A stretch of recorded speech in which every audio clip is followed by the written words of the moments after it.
Past life Karma की वजह से हमारी प्रेजेंट अभी जो जिंदगी चल रही है उसमें समस्याएं खड़ी हो जाए। शरीर नश्वर है लेकिन आत्मा अमर है। एक हस्बैंड वाइफ मेरे पास आए थे और उनके घर में बच्चे बहुत ही 5 साल की उम्र से कम में ही मर जाते थे। लोग बिल्कुल परेशान हो जाते हैं अपनी लाइफ से। उनको समझ में नहीं आता कि ये जो चल रहा है क्यों चल रहा है, और इसका बहुत बड़ा संबंध पिछले जन्म से है। क्या संभव है हम आकाशिक रिकॉर्ड के जरिए अपने इस जन्म के कर्मों को बदल सकें? मोक्ष इज अबाउट डिटैचमेंट।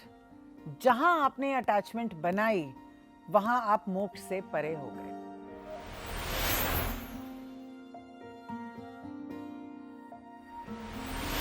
नमस्कार, इंडिया टीवी के इस खास शो में आप सभी का बहुत बहुत स्वागत है।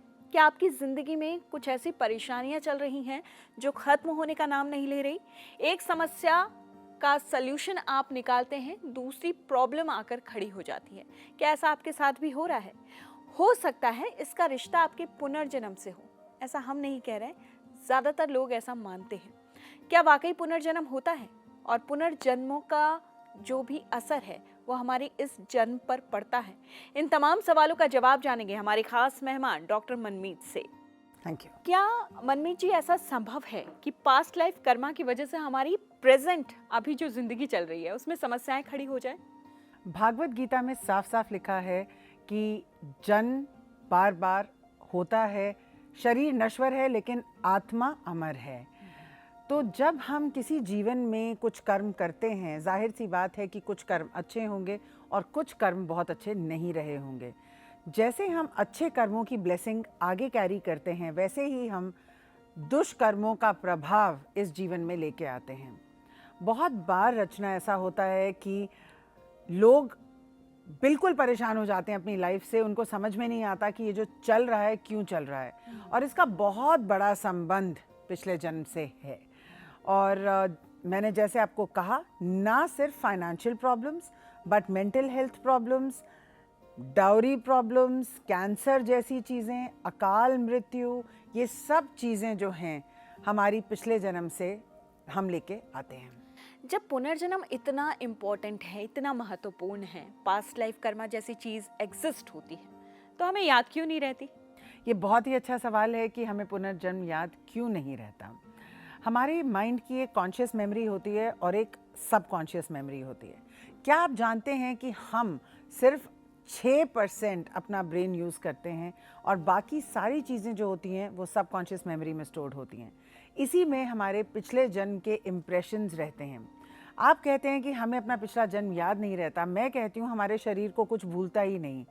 अगर आपकी मौत पिछले जन्म में कार एक्सीडेंट से हुई होगी तो अभी भी जो इंसान बैठता होगा गाड़ी में, जिसकी मौत ऐसे हो चुकी है पहले, अगर तेज़ी से कोई गाड़ी चलाए तो उसके शरीर में एक बिल्कुल नियर डेथ एक्सपीरियंस जैसा पैनिक आएगा। अगर किसी का जन्म पानी में किसी की मृत्यु पानी में मर के हुई हो, वो इंसान पानी से बहुत घबराएगा, जैसे कि मैं इतने साल कोशिश करके भी स्विमिंग नहीं सीख पाई। स्विमिंग टेक्निक से मुझे आती है, लेकिन मुझे पता है कि मैं जैसे ही अपना सर पानी में करूँगी वैसे ही एकदम पैनिक हो जाएगा। तो बहुत सारे पार्ट्स हैं रचना हमारी बॉडी के जिनको हमारा पुनर्जन्म याद है, लेकिन एक्टिव मेमोरी में इसलिए याद नहीं है क्योंकि हम यहाँ पे एक फ्रेश स्लेट लेके आए हैं। जैसे एक बच्चा एक ब्लैक बोर्ड पे, एक फ्रेश ब्लैक बोर्ड पे लिखता है, जिसको हम कहते हैं कि एक कर्म प्रधान जीवन है। कर्म हम फ्रेश स्लेट से करते हैं, इसलिए हमें याद नहीं है। लेकिन आज के लिए मैं आपको ये बता दूं कि पास्ट लाइफ रिग्रेशन और आकाशिक रिकॉर्ड्स एक इतनी इम्पॉर्टेंट टेक्निक बन चुकी है जो हमें याद दिलाती हैं कि हमने अपने पिछले जन्मों में क्या क्या करा, क्या अच्छा करा, क्या बुरा करा, क्या एनर्जीज लेके हम इस जन्म में आए हैं। तो जैसे हमें कॉन्शियसली याद नहीं होगा, लेकिन ड्रीम्स के थ्रू, बॉडी के थ्रू, मेमोरीज के थ्रू, पास्ट लाइफ रिग्रेशन के थ्रू और आकाशिक रिकॉर्ड्स के थ्रू हम अपनी पास्ट लाइफ्स को एक्सेस ना सिर्फ कर सकते हैं, बल्कि आज सब लोग इसके पीछे लग गए हैं। आपने आकाशिक रिकॉर्ड्स का जिक्र किया, मैं चाहूंगी थोड़ा सा तफसील से बताएं ये होता क्या है और कैसे आपकी समस्याओं का समाधान देता है। आकाशिक रिकॉर्ड्स आपके पिछले जन्म की, जितने भी आपने जन्म लिए हैं, उसकी एक किताब है। ये एक लिटरल किताब नहीं है, ये एक लेखा जोखा है, एक डेटाबेस है जिसमें आपके सोल ने, आपकी आत्मा ने कितने जन्म लिए आज तक, हर जन्म में क्या किया क्या नहीं किया, और इस जन्म का आपका क्या उद्देश्य है, और आप क्या कर्मा पीछे से लेके आ रहे हैं, और उस कर्मा को हमें कैसे रिलीज करना है। आकाशिक रिकॉर्ड्स ये तमाम जानकारी हमें देते हैं। डॉक्टर मनमीत, क्या संभव है हम आकाशिक रिकॉर्ड के जरिए अपने इस जन्म के कर्मों को बदल सकें? बहुत ही अच्छा क्वेश्चन है। आकाशिक रिकॉर्ड से क्या हम अपने कर्म बदल सकते हैं? कर्म नहीं बदल सकते, लेकिन कार्मिक डेट बदल सकते हैं। कार्मिक डेट मतलब जो उन कर्मों का ऋण है उसमें कमी की जा सकती है। तो जहाँ किसी का शायद एक्सीडेंट होना था, वहाँ उसको एक चोट से ही वो काम चल सकता है। तो हम इसमें कमी कर सकते हैं, और कमी कैसे कर सकते हैं? सबसे पहले हम आकाशिक रिकॉर्ड्स में जाके देखेंगे कि कर्म क्या किया गया है। सपोज किसी ने किसी की फैमिली को बर्बाद कर दिया पिछले जन्म में, या किसी डॉक्टर ने, मेरे पास एक केस आया था जहाँ पे एक डॉक्टर ने पैसों के लिए एक अबॉर्शन सेंटर खोल रखा था, और उन्होंने इतने अबॉर्शंस कराए, उनके साथ जो नर्स हेल्प करती थी उनके इस केस में, आज उनके बच्चे नहीं हो रहे हैं। उन्होंने इतना ट्रीटमेंट करा लिया, लेकिन उनके बच्चे ही नहीं हो रहे। जब हम उनके आकाशिक रिकॉर्ड्स में गए तो हमें पता चला कि उन्होंने ऐसे डॉक्टर को असिस्ट किया था और बहुत सारे प्रेगनेंसीज़ को टर्मिनेट किया था। अब वो प्रेगनेंसी चाहे गर्ल चाइल्ड की हो या किसी भी रीज़न से टर्मिनेट किया हो, उनको उन सब बच्चों का जो श्राप है वो ये है कि आपके अब बच्चे नहीं होंगे।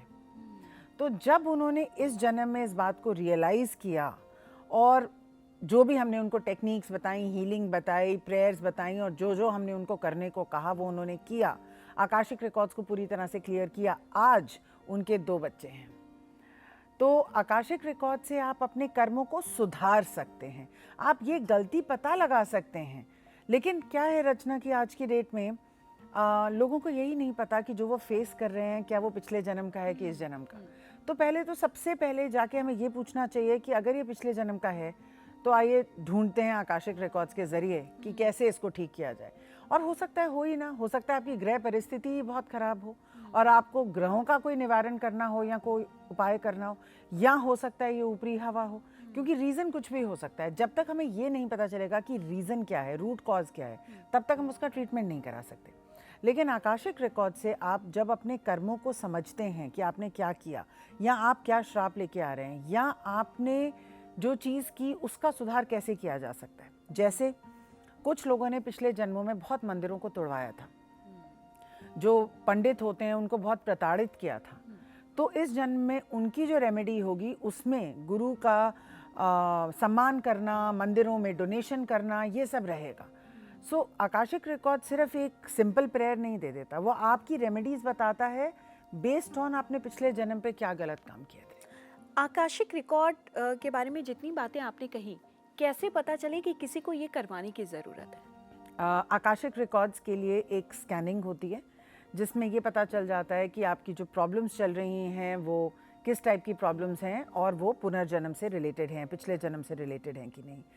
लेकिन कुछ साइंस होते हैं रचना जिनसे काफ़ी बिना स्कैनिंग के भी पता चल जाता है। जैसे कि अगर एंसेस्ट्रली, मतलब पीढ़ी दर पीढ़ी आपकी फैमिली में कोई ऐसी प्रॉब्लम चल रही है जो अपने में यूनिक प्रॉब्लम है, जैसे कि अकाल मृत्यु, कैंसर, डिवोर्सेस का होना, बहुत ज़्यादा फाइनेंशियल लॉस होना, लोगों का एक उम्र में आके अचानक से डिवोर्स हो जाना, बच्चे पैदा ना होना, मेल चाइल्ड पैदा ना होना, या जो मेल चाइल्ड पैदा हो उसको कोई ना कोई कष्ट आ जाना, या एजुकेशन पूरी ना हो पाना, या जो बिज़नेस स्टार्ट करें वो बिज़नेस चले ही ना, या हेल्थ के कोई ऐसे इश्यूज जो इतने यूनिक हैं जो एक एज पे जाके आ जाते हैं।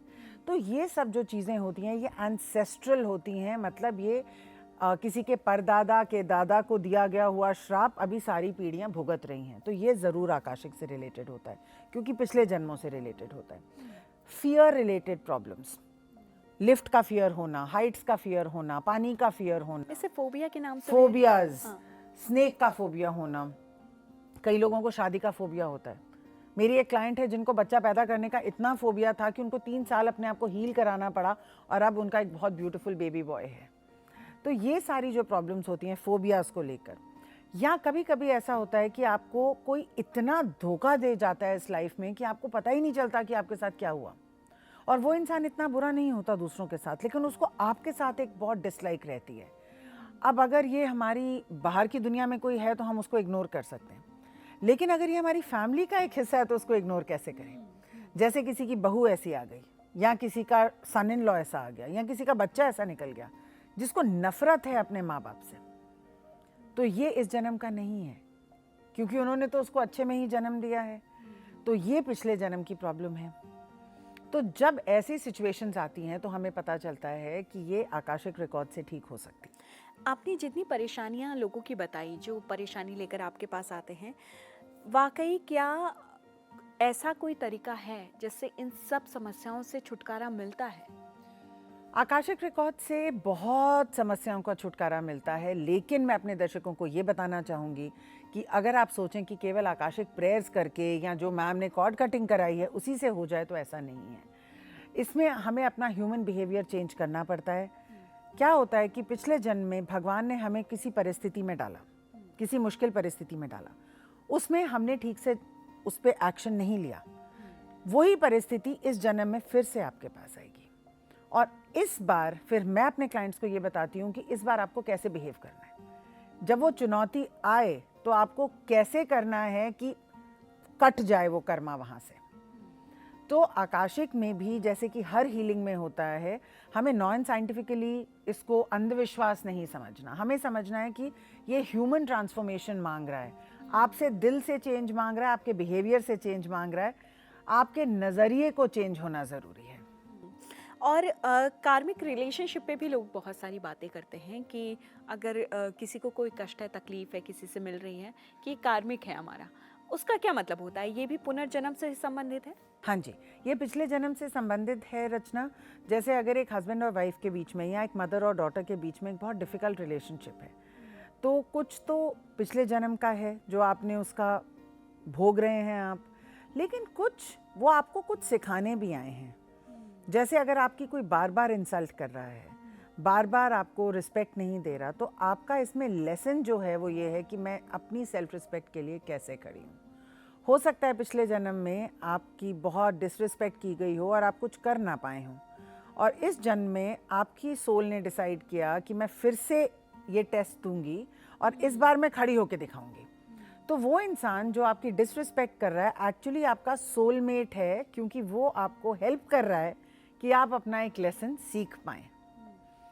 तो हम ज़रूर जब भी किसी के साथ एक डिफ़िकल्ट रिलेशनशिप होता है उसमें दोनों चीज़ें होती हैं, कार्मिक डेट भी होता है, ऋण चुकाना होता है, भोगना होता है उसको, और दूसरा उससे हमें कुछ सीखना होता है।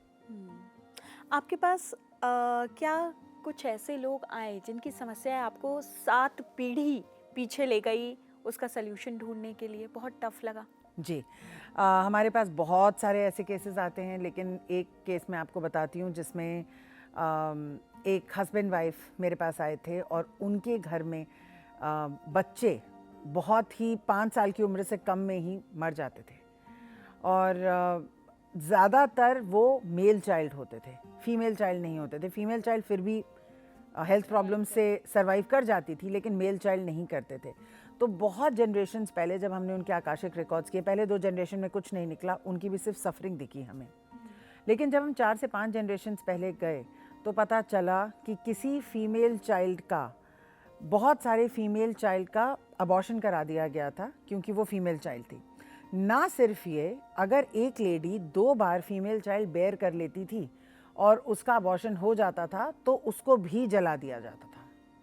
तो इतनी ज़्यादा कर्सेस माँओं से और उनके उन बच्चों से जो गिरा दिए गए, ये था कि अब कोई आदमी इस घर में इनका वंश नहीं बढ़ेगा, आराम से नहीं बढ़ेगा। तो जितने भी वो 3-4 पीढ़ियाँ आईं, उन्होंने बहुत बहुत बहुत पूजा करा के किसी तरीके से एक मेल चाइल्ड को जीवित रखा, और उस मेल चाइल्ड को जीवित रखने के लिए उनके घर के 2 और मेंबर्स की कुर्बानी देनी पड़ती थी, तो वो चाइल्ड जो था मतलब डार्क आर्ट से, जिसे तंत्र कहते हैं, या डार्क तंत्र से उन मेल चाइल्ड्स को किसी तरीके से चलाया गया। लेकिन जो मेरे क्लाइंट्स हैं वो इतने सिंपल हार्टेड हैं और वो यूएसए में बेस्ड हैं, तो उनको ना इतना पता था, लेकिन वो बहुत पजल होते जा रहे थे कि हम बार बार बच्चा पैदा करते हैं, वो बच्चा सस्टेन ही नहीं कर पाता, क्योंकि ये जितना भी डार्क आर्ट्स वगैरह है वो ज़्यादातर जो है थोड़ी रिमोट लोकेशंस और गांव वगैरह में होता है। तो वो क्योंकि यूएस में बेस्ड थे, उनके पास ऐसे कोई रिश्तेदार नहीं थे, ऐसी कोई इन्फॉर्मेशन नहीं थी, तो उनको पता ही नहीं चल रहा था कि हम अपनी जनरेशन को आगे कैसे बढ़ाएं। अगर पिछले जन्म का हमारा कोई ऐसा कर्म है जो बहुत बुरा है और उसकी वजह से हमें इस जन्म में बहुत कुछ भुगतना पड़ रहा है, उसे कैसे हम पार पा सकते हैं, उसे कैसे बदल सकते हैं? हम अपने पिछले जन्म के कर्म को नहीं बदल सकते। हम अपनी स्ट्रेंथ बढ़ा सकते हैं, अपनी करेज बढ़ा सकते हैं मंत्र चैंटिंग के थ्रू, इष्ट देवता की पूजा के थ्रू, कि हमें वो चैलेंज इतना बड़ा ना लगे और वो कर्म हमारी प्रेयर के थ्रू इसी जन्म में ख़त्म हो जाए और आगे ना बढ़े।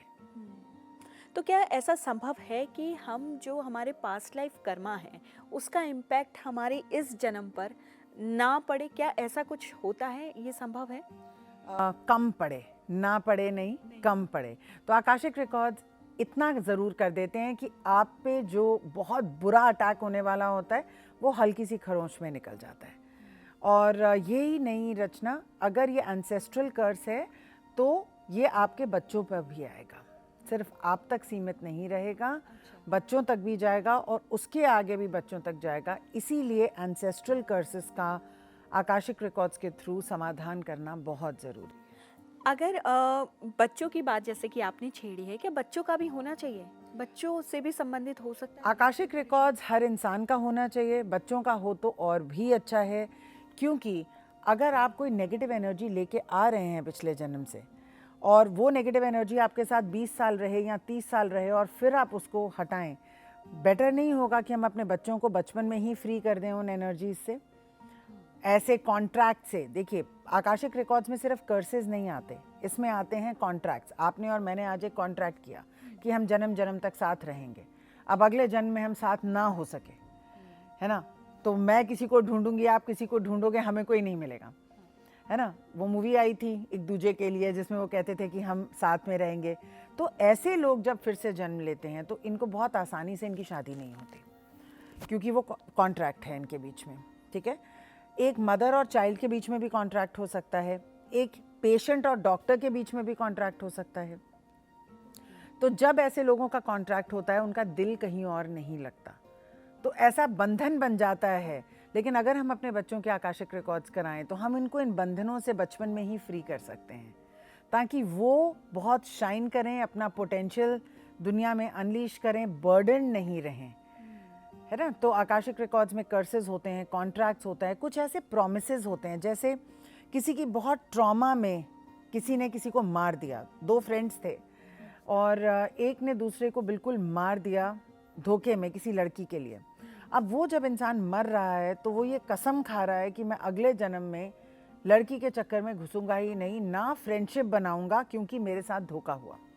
अब अगले जन्म में अगर ये बच्चा, हम इसके कॉन्ट्रैक्ट्स ना क्लियर करें, आकाशिक रिकॉर्ड्स ना क्लियर करें, तो इसके फ्रेंड्स आराम से नहीं बनेंगे, इसके रिलेशनशिप्स आराम से नहीं बनेंगे, इसकी शादी नहीं होगी, फिर पेरेंट्स जब तब आएंगे।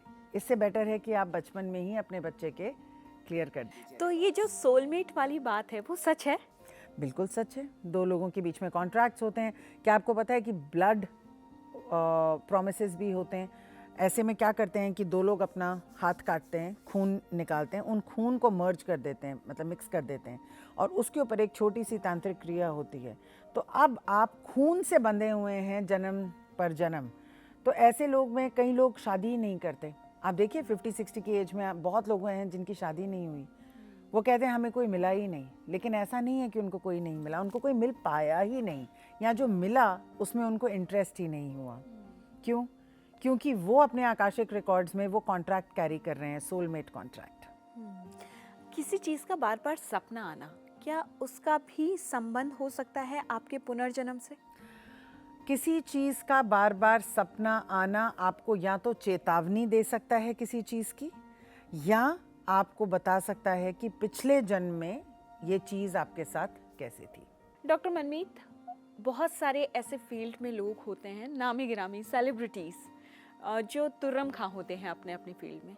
क्या वो पिछले जन्म से कुछ लेकर आए होते हैं? उस चीज़ का कनेक्शन होता है उनके पिछले जन्म से? बिल्कुल होता है रचना, आप खुद देखिए, जो 16 साल की उम्र में सचिन तेंदुलकर ने किया, या जो बच्चा अभी चेस जीता है जिसने इतने बड़े प्लेयर को हरा दिया, या आप लता मंगेशकर को ले लीजिए, या AR रहमान को ले लीजिए, जिनका म्यूज़िक अनपैरेलल्ड है। ऐसे लोगों में इतनी छोटी उम्र में अचानक से इतना टैलेंट कैसे आया? बहुत सारे लोगों ने फॉर्मल एजुकेशन भी नहीं ली उन चीज़ों के लिए जिनमें वो इतने माहिर हो गए। तो डेफिनेटली हम अपने पिछले जन्मों से ये टैलेंट लेके आ रहे होते हैं, और ये आपके कुंडली के 5th हाउस से पता चलता है, जहाँ पे हम पिछले जन्म के जो टैलेंट्स हैं वो पता लगाते हैं कि पिछले जन्म में, पूर्व जन्म में आपने क्या क्या किया था। तो अगर आप किसी का एस्ट्रोलॉजिकल चार्ट देखें, आप आराम से बता सकते हैं कि क्या ये टैलेंट, जैसे हम ये बता सकते हैं कि क्या आपके हस्बैंड पिछले जन्म से आपके पार्टनर रहे हैं या इसी जन्म में आपको नए मिले हैं, वैसे ही हम ये पता लगा सकते हैं कि ये टैलेंट पहले से आ रहा है। बल्कि मैं स्ट्रांगली कहूँगी कि जितने भी लोग अचानक से प्रसिद्ध हुए हैं, मैं आपको अपने बारे में भी बताती हूँ कि मेरी जो जितने भी ये टैलेंट्स हैं, चाहे वो नियर डेथ एक्सपीरियंस से निकले हों, ये काम मैं पिछले बहुत जन्मों से कर रही हूँ। ये अचानक से इतनी नॉलेज आ जाना, जबकि 20 साल मैंने अपने कॉर्पोरेट लाइफ में बिताए हैं, और उससे पहले मैं एक माइक्रोबायोलॉजिस्ट रह चुकी हूँ, और मेरी फॉर्मल एजुकेशन स्कूल की आउट ऑफ द कंट्री हुई थी। तो इतने non connected to the roots थे हम, लेकिन उसके बाद भी जब ये नॉलेज आई तो इतनी सैलाब की तरह आई। तो कहाँ से आया ये सब? ये सब हमारे पिछले जन्मों से जुड़ा हुआ है। पिछले जन्मों का फल होता है बहुत सारी बातें, जैसे आपने बताया कि कर्स होता है तो ब्लेसिंग्स भी हमारे साथ आती हैं। क्या बहुत पीछे पीछे जाएं, अगर सिर्फ पिछला जन्म नहीं, उसके भी पिछला, उसके भी पिछला, कितने जन्मों का कर्म का भुगतान हमें इस जन्म में करना पड़ सकता है? काफ़ी जन्मों का करना पड़ सकता है। जितनी आपकी आत्मा सजग रहेगी, जितनी वो जागृत रहेगी, उतना उसको रियलाइजेशन होगा कि मुझे पिछले जन्म के कर्म जो हैं वो पूरे करने हैं। मैं आपको 2 तरीके बताती हूँ जिससे ये हम आसान कर सकते हैं। सबसे पहले, हमें स्वप्न आते हैं, जो ड्रीम्स होते हैं, उसमें हमें बहुत बार ऐसी एक्टिविटीज़ दिखती हैं या ऐसे लोगों को माफ़ करने के लिए कहा जाता है जो हम अपनी लाइफ से ज़्यादा रिलेट नहीं कर पाते। तो ये इंडिकेशन देते हैं हमारे पिछले जन्मों के संचित कर्मों का। दूसरी एक्टिविटी जो है, जब हम प्रेयर करते हैं, जब हम कहते हैं हमने ये मंत्र जागृत कर लिया, हमने ये 1.25 लाख बार कर लिया, हमने ये 3.5 लाख बार कर लिया, उस टाइम पे भगवान आपको ये गिफ्ट देता है जो लोगों को दिखता नहीं है, लेकिन ये गिफ्ट देता है कि आप अपने पिछले कुछ कर्मों को काट सकें, पिछले कुछ कर्मों को याद करके उस इंसान को माफ़ कर सकें या माफ़ी प्राप्त कर सकें। आप देखिएगा, जब भी कोई इंसान अपनी साधना में आगे बढ़ता है, ये उसका एक बहुत बड़ा इफ़ेक्ट होता है कि हमारे पिछले कर्म डाइल्यूट हो जाते हैं, और हमारी लाइफ में कुछ ऐसी चीज़ें घटती हैं जिसकी वजह से हमारी लाइफ के रिलेशनशिप्स चेंज होने लग जाते हैं। और कहीं ना कहीं वो रिलेशनशिप्स चेंज होने का ये मतलब है कि हमारा उनके साथ जो कर्म है वो कट गया, ख़त्म हो गया, अच्छे से ख़त्म हो गया, कि अगले जन्म में अगर ये लोग इकट्ठे पैदा भी हों तो इनका कोई नेगेटिव इम्पैक्ट एक दूसरे पे ना हो। मनमीत जी, क्या मौत का तरीका भी आपके अगले जन्म के कर्मों को तय करता है? अगले जन्म के कर्मों को तय नहीं करता, पर यह बताता है कि आपकी चेतना किस चक्र से निकली। जैसे कि मौत का तरीका, अगर किसी का एक्सीडेंट हो, जैसे कहते हैं कि अगर प्राण हमारे क्राउन चक्र से निकले तो ये बहुत ज़्यादा सिद्ध बात होती है, वो इंसान या वो पुरुष बहुत सिद्ध था। लेकिन अगर किसी का मौत का तरीका, लेट्स से कि बैक स्टैब, किसी ने चाकू घोंप दिया किसी के पेट में या पीठ में, ये हमारा 3rd चक्र होता है, जो पावर का चक्र होता है। ऐसे व्यक्ति जो है अगले जन्म में जब जन्म लेंगे तो उनको बहुत ज़्यादा पावर रिलेटेड और ट्रस्ट रिलेटेड इश्यूज आएंगे। तो हमारे मौत का जो तरीका होता है वो हमारे अगले जन्म को निर्धारित कर्म नहीं करता, लेकिन ये ज़रूर बताता है कि हमारा फोकस कहाँ पे रहेगा। और ये भी बताता है कि जो इंसान गया और जिस तरीके से गया, जैसे किसी ने सुसाइड कर लिया, अब ये जो है ये इसके अगले जन्म में कर्म की तरह ज़रूर जुड़ जाएगा। लेकिन अगर किसी की मौत किसी बहुत लंबे सफरिंग से हुई तो ये ज़्यादातर जो है रूट चक्रा का प्रॉब्लम है, बिकॉज सफरिंग और बेसिक कनेक्शन ना फील होना। तो मौत के अलग अलग जो तरीके होते हैं, एक वो ये बताते हैं कि हमारा इस जीवन में सफरिंग कितना था और हमारे प्राण कहाँ से निकले, और दूसरा जहाँ से निकले अगले जन्म में वही एरिया आपका सेंसिटिव होगा और वही एरिया से आपके कर्म जो हैं थोड़े से जुड़े रहेंगे। डॉक्टर मनमीत, हम जगह जगह देखते हैं धार्मिक स्थलों पे लिखा होता है मोक्ष प्राप्ति को लेकर कोई ना कोई कोड। क्या इतना आसान है मोक्ष प्राप्ति? मोक्ष एक ऐसा टाइम होता है रचना, जहाँ एक आत्मा ने बहुत सैकड़ों जीवन जीने के बाद वो एक बिल्कुल डिटैच्ड स्पेस में पहुंच जाती है और वहाँ से वो एक मोक्ष को प्राप्त कर लेती है और वो हेवन में जाती है। मैं इसको थोड़ा सा डिकोड करना चाहूँगी। आप ऐसा सोचिए कि एक स्कूल जाने वाला बच्चा है, उसको क्लास 1 से क्लास 12 तक पास करना है, उसी के बाद वो स्कूल पास करेगा। आप स्कूल पास करने को मोक्ष समझ लें तो जो क्लास 1 का बच्चा है उसके लिए कितने साल लगेंगे? 11। जो क्लास 2 का बच्चा है उसके लिए 10। ठीक है, जो क्लास 12 का स्टूडेंट है उसके लिए बिल्कुल अगले साल ही हो जाएगा। लेकिन क्वेश्चन ये नहीं है कि मोक्ष प्राप्ति आसान है कि नहीं, क्वेश्चन ये है कि जो जो हमें करना है हर जीवन में, जो हमें सीखना है, जैसे क्लास 1 में हमको यूनिट टेस्ट देने हैं, हाफ ईयरली टेस्ट देने हैं, फाइनल टेस्ट देने हैं, फिर क्लास 2 में जाके सेम चीज़ें करनी है। सपोज क्लास 1 का बच्चा क्लास 1 में ही फेल होता जाए तो वो तो 2 में भी नहीं पहुंच पाएगा, 12 तो बहुत दूर की बात है। इसलिए हमें हर जन्म में हर क्लास को पास करना है, नेक्स्ट क्लास में जाना है, नेक्स्ट क्लास में जाना है। ऐसे ही हमारे जीवन होते हैं, हमें हर जीवन में वो हर चुनौती का सामना करना है जो भगवान ने हमें दी है, तभी हम अगले जन्म में इस जन्म को सक्सेसफुल होके अगले जन्म में जाएंगे। जब ऐसे करके हमारे सारे जीवन खत्म हो जाएंगे तब हमें मोक्ष मिलेगा। तो मोक्ष प्राप्ति धाम का मतलब ये नहीं है कि अगर यहाँ पे आपने इनकी अस्थियां वो कर दी तो उनको मोक्ष मिल जाएगा, ऐसा नहीं है। ऐसा है कि ये एक स्टेप, ये लाइफ एक स्टेप थी मोक्ष की तरफ। आप समझ रहे हैं, आपने कुछ कदम लिए, एक लाइफ आपने समर्पित की, अब आप मोक्ष की तरफ बढ़ रहे हैं। इसका ये मतलब नहीं है कि आप मोक्ष में ही चले गए और फिर अगले जन्म में जब आप जाएंगे तो आप मोक्ष के एक स्टेप और पास आ जाएंगे, फिर एक स्टेप और पास आ जाएंगे, ये मतलब। तो क्या बर्थ बाय बर्थ आप कोई तरीका ऐसा है कि अगर आपको 100 बर्थ लेने हैं तो उतने ना लेने पड़े, मोक्ष की तरफ एक प्रमोशन जैसी चीज कोई क्या है? बिल्कुल है, आप बिल्कुल है। हमारे ऋषि मुनि क्या करते थे, आपको वही करना है। उनके कोई रिलेशनशिप्स नहीं थे, उनकी कोई अटैचमेंट नहीं थी। मोक्ष की तरफ कौन से भगवान लेके जाते हैं? भगवान शिव। मोक्ष इज अबाउट डिटैचमेंट। जहां आपने अटैचमेंट बनाई वहां आप मोक्ष से परे हो गए। Attachment gives you pain. लेकिन ये बहुत कॉन्ट्राडिक्टरी नहीं है, क्योंकि ह्यूमन का नेचर ही होता है, वो लोगों के बिना नहीं रह सकते, अपनों के बिना नहीं रह सकते। और वहीं पर आप कह रहे हैं कि मोक्ष प्राप्ति का जो जरिया है वो डिटैचमेंट है। अटैचमेंट के बिना तो मानव जीवन कैसे संभव है?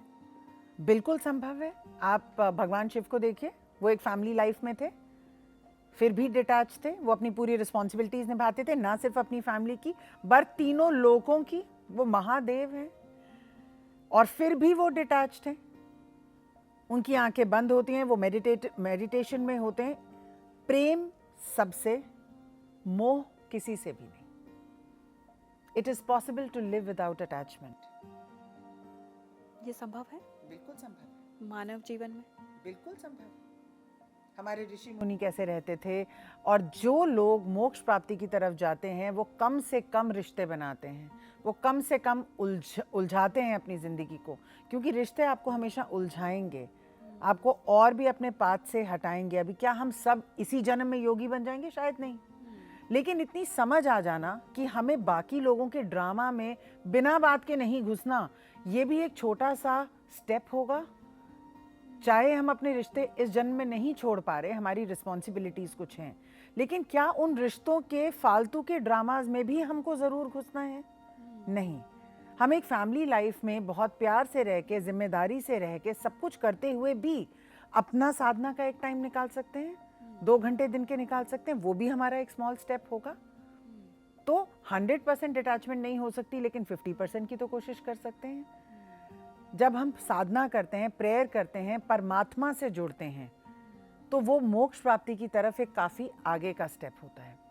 लेकिन जो लोग पूरे दिन लड़ाई झगड़ों में उलझे रहते हैं, रोड रेज में उलझे रहते हैं, गॉसिप करते हैं, सार्काज़म में रहते हैं, रिग्रेट करते हैं, गिल्ट में रहते हैं, जेलिसी में रहते हैं, वो लोग और भी मोक्ष से एक लाइफ नीचे, जैसे क्लास 1 फेल हो गई, क्लास 1 में ही रहेंगे। तो एक मानव जीवन जब हमें मिला है, बैलेंस करने के लिए मिला है। अगर हम रिश्तों के बिना नहीं रह सकते तो हमें डिटैचमेंट, साधना और भगवान से जुड़ना भी, उसको बैलेंस करके उसको प्रायोरिटी देनी पड़ेगी। डॉक्टर मनमीत, आजकल लोग हीलिंग जो है वो अपनी प्रॉब्लम का सलूशन हीलिंग में ढूंढते हैं। क्या हीलिंग वाकई वर्क करती है? बिल्कुल करती है रचना। अब आप इसको समझिए कि पिछले जन्म में एक हस्बैंड वाइफ हैं जिनकी आपस में बिल्कुल नहीं बन रही। अब पिछले जन्म में कुछ ना कुछ ऐसा रहा होगा उन दोनों के बीच में, कुछ ऐसी चीज़ें रही होंगी जो एक तो उनको भुगतनी है, इसीलिए वो वापस हस्बैंड वाइफ बन के आए, और दूसरा उनको एक दूसरे से कुछ सीखना होगा जो उन्होंने पिछले जन्म में नहीं सीखा और जो इस जन्म में रह गया है। सपोज इस हस्बैंड या वाइफ में से हमें कोई भी अप्रोच करता है कि हमें अपने स्पाउस के साथ कुछ प्रॉब्लम हो रही है, या दोनों ही अप्रोच करते हैं कि देखिए हम एक दूसरे को प्यार तो बहुत करते हैं पर रहना बहुत मुश्किल हो रहा है क्योंकि हमारी बात बात पे लड़ाई हो जाती है, हमारा पॉइंट ऑफ व्यू मैच नहीं करता। तो क्या आप आकाशिक के थ्रू पता लगा सकते हैं कि हमारे पिछले जन्म में क्या हुआ? तो जब हम उनकी पिछली लाइफ्स में जाते हैं तो हमें पता चलता है कि कुछ ना कुछ ऐसी बात हुई है वहाँ जो उन्होंने आपस में नहीं सीखी। तो फॉरगिवनेस के थ्रू उन दोनों का इकट्ठे रिग्रेशन कराना, आकाशिक रिकॉर्ड्स की हीलिंग करना, और उन दोनों को वो पैटर्न्स बताना जो उनको एक दूसरे के बारे में समझ के उनको साथ चलना पड़ेगा। जैसे अगर एक बिल्कुल शॉर्ट टेम्पर्ड है या एक को दूसरे की किसी एक प्रॉब्लम से, एक नेचर से बहुत प्रॉब्लम है। मेरे पास एक कपल आया था जिसमें जो बंदा था वो बार बार फीमेल्स की तरफ अट्रैक्ट होता जाता था। उसको पता था ये गलत है, वो बहुत कोशिश भी करता था लेकिन फंस ही जाता था किसी ना किसी तरीके से, और वाइफ ये कहती थी कि फिर आप मुझे छोड़ दो। तो जब हम इनके पिछले जन्मों में गए तो हमें पता चला कि ये एक्चुअली उल्टा था, ये वाइफ का कर्मा था और हस्बैंड ने बहुत सहा। तो किसी टाइम तक हमारे गाइड्स ने बताया मेरे को, माँ काली ने, कि इस टाइम तक जो है इनको ये भोगना पड़ेगा और इसके बाद इन दोनों को एक दूसरे को माफ़ करना पड़ेगा। इस प्रोसेस को 6 मंथ्स लगे। कुछ मोडालिटीज़ हमने उनको दी, कुछ पत्थर दिए, कुछ क्रिस्टल्स दिए, कुछ काफ़ी कुछ किया उनके साथ। लेकिन अब वो लोग एक बच्चा भी प्लान कर रहे हैं और वो नेचर बिल्कुल दोनों में ख़त्म हो गई है और वो दोनों एक दूसरे को इतना अंडरस्टैंड करते हैं कि ट्रस्ट फैक्टर बहुत स्ट्रांग हो गया है। एक रिलेशनशिप में देखिए ट्रस्ट की प्रॉब्लम ही होती है ज़्यादातर। ट्रस्ट इज़ नॉट जस्ट कि आप किसी और के साथ कुछ कर रहे हैं, बट ट्रस्ट ये भी कि आप मेरे साथ खड़े रहेंगे। ट्रस्ट ये भी कि अगर मेरा कोई बुरा टाइम आएगा तो मुझे कहीं और देखना ना पड़े, आप अनकंडीशनली साथ देंगे। तो वो फाउंडेशन एक रिलेशनशिप में होना बहुत ज़रूरी है। और जब मैं ये देखती हूँ कि लोगों में प्यार तो है लेकिन कुछ ना कुछ उनके आड़े आ जाता है और उनकी फैमिली लाइफ बिल्कुल नहीं चल रही, तो इसकी हीलिंग आकाशिक रिकॉर्ड्स के थ्रू बहुत सक्सेसफुली होती है। जैसा कि गीता में लिखा गया है कि पुनर्जन्म होता है, और डॉक्टर मनमीत ने हमें बहुत अच्छे तरीके से समझाया कि कैसे इस जन्म पर पिछले जन्म का असर जो है वो देखने को मिल सकता है। तो पिछले जन्म के कर्म हो सकता है आपको इस जन्म में परेशान कर रहे हों। हमें पूरी उम्मीद है कि आपको इन तमाम सवालों का जवाब ज़रूर मिल गया होगा डॉक्टर मनमीत के ज़रिए। यहाँ आने के लिए, हमसे बातचीत करने के लिए और पुनर्जन्म जैसे विषय पर इतनी गहरी चर्चा करने के लिए आपका बहुत बहुत शुक्रिया। धन्यवाद।